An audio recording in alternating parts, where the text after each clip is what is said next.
dear students. How are you all? Hope you all are doing very good. Today, students, we are going to start our 9th chapter of class 4th, which is about solid, liquids, and gases, the 3 different states of matter. Okay? Let's start the chapter. See, we see many things around us, such as building, furniture, books, clothes, toys, and pens. All these things are made of different materials. Building are made of bricks and cement. Furniture is made of wood, glass, or metal. Books are made of paper. Clothes are made of fiber. Toys and pens are made of plastic or metal.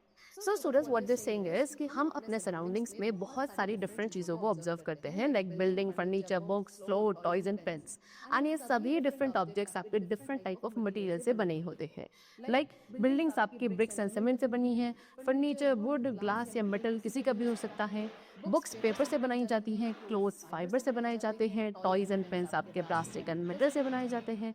सो इस तरीके से every different object is made up of a different material.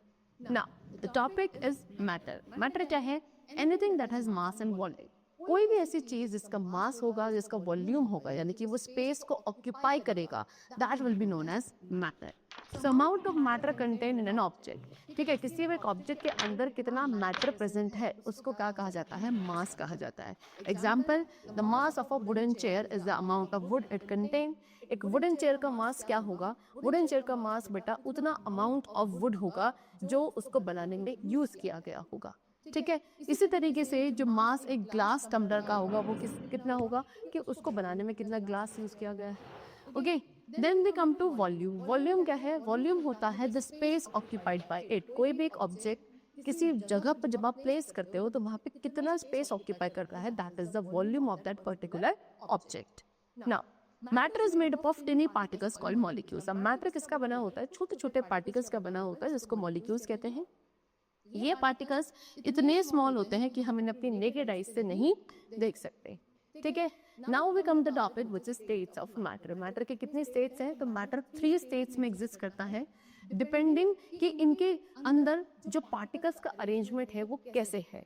So number 1 is solid. Solid क्या है? इस state में जो matter है, matter की एक डेफिनेट शेप होगी, वॉल्यूम होगा.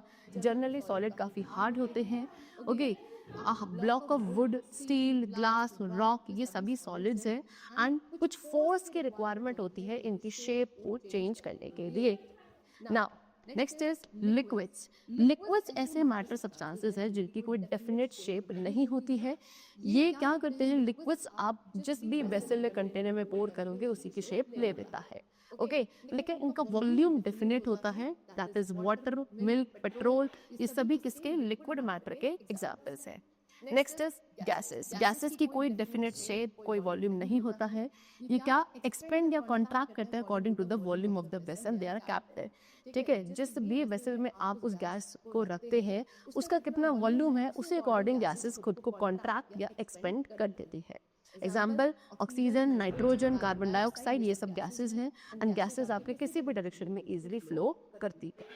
Now change of states of matter. So ये जो 3 स्टेट्स ऑफ मैटर हमने डिस्कस करी, ये सारे इंटरचेंजेबल स्टेट्स हैं.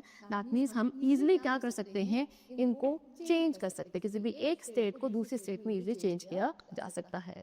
Okay, like see, this is ice. Ice आपका सॉलिड स्टेट है and water is the liquid state. So ice को वाटर में कन्वर्ट किया जा सकता है by easily, that is heating method. So ice is a solid state of matter which changes into water, which is a liquid state of matter on heating. Water also changes into ice when it is cool and this is called freezing. So ice matter की एक solid state है जो कि water में, यानी कि जो कि liquid state है, उसमें आप इसे easily convert कर सकते हो heating के through. And then again water को हम किस में? ice में convert कर सकते हैं, है ना. लिक्विड से सॉलिड स्टेट में वापस हम इसको इंटरचेंज कर सकते हैं by the method which is known as freezing. Okay,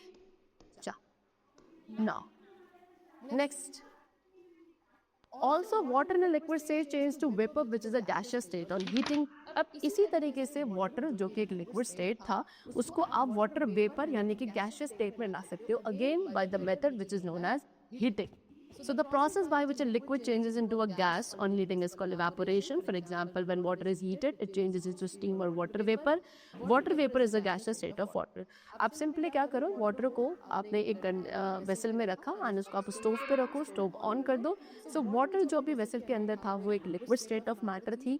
जैसे ही वो हीट अप होगा वो क्या स्टीम में वाटर वेपर में चेंज होना शुरू हो जाएगा. That is a gaseous state. Okay, and इस प्रोसेस को जहाँ पे एक लिक्विड कन्वर्ट हो जाता है गैसियस स्टेट में on heating, this process is known as evaporation. Okay, now the process by which a gas changes into a liquid on cooling is called condensation. For example, when steam is cooled, it changes into droplets of water.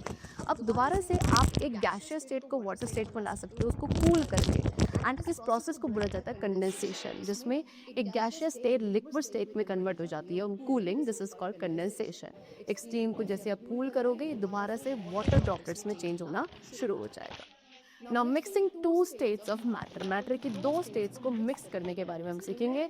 Number 1, solid and liquid. So हम easily क्या solids and liquids को mix कर सकते हैं. एक common से example है जब हम शुगर या बॉर्नवीटा ऐड करते हैं मिल्क में. मिल्क क्या था, लिक्विड स्टेट था. शुगर एंड बॉर्नवीटा क्या है, आपका सॉलिड स्टेट है. तो आप सॉलिड को इजी लिक्विड के अंदर क्या कर रहे हैं, मिक्स कर रहे हैं. सो सी, शुगर और बॉर्नवीटा क्या है, सॉल्यूट है जिसको डिजोल्व किया जाएगा मिल्क में, एंड मिल्क क्या है, सॉल्वेंट है. तो ये प्रोसेस जहाँ पे हम क्या करते हैं, डिजोल्व करते हैं मिक्सचर को बनाने के लिए, this is known as solution. यानी कि इस प्रोसेस में आपने क्या करा, डिजोल्व किया सॉल्यूट को सॉल्वेंट के अंदर, एक मिक्सचर तैयार किया, and that mixture will be known as solution. Okay, now next is liquids and gases. So जो एक्वाटिक एनिमल्स हैं वो वाटर के अंदर, पानी के अंदर इजी सर्वाइव कर पाते हैं because of oxygen gas. Okay, so that means क्या, पानी के अंदर भी ऑक्सीजन गैस डिजॉल्व होती है. इसलिए जो सारे एक्वाटिक एनिमल्स जिनको ऑक्सीजन की रिक्वायरमेंट है सर्वाइवल के लिए, वो ईजिली पानी के अंदर सर्वाइव कर पाते हैं. सो इसी तरीके से हमें जो एरेटेड ड्रिंक्स मिलती हैं, कोल्ड ड्रिंक्स मिलती हैं, वो कैसे मिलती हैं, स्वीटेंड वाटर में कार्बन डाइऑक्साइड गैस को डिजॉल्व करके. ठीक है, चलो. सो that's all for the chapter. We have discussed the different